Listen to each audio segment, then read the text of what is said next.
mes darysim legendinės sveikuolišką picą. 2 kiaušinių.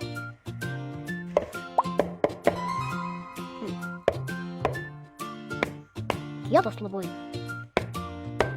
Kietos.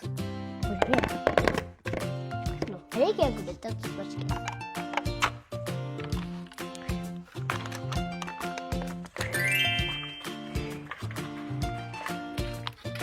Nos uždengiu, nes labai smirda.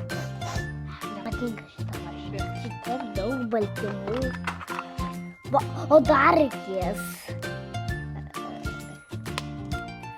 4 šaukštelius miltų. 1, 2, 3, 4.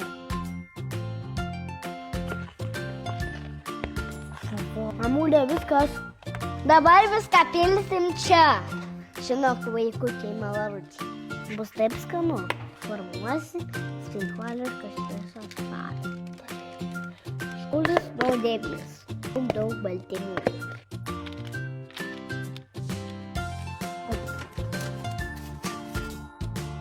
Kadangi picukę valgys ir Oskaras, ir Mantas, tai Mantas mėgsta aštresnę pizzą, tai dėsim pusę pizzos pado vienu skoniu, kitą pusę pado kitu skoniu.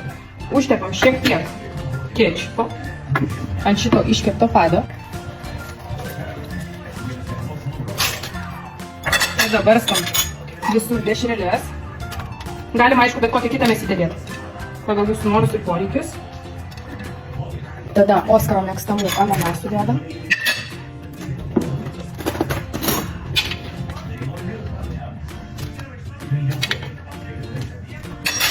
Ir trečiai dedam jalapenus ir kaparėlius.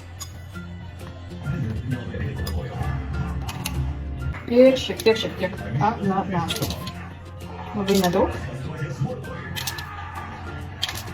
Viskas. Ir užberiam sūrio. Taip nepavydim. O dabar viskas keliauja į orkaitę užkepti.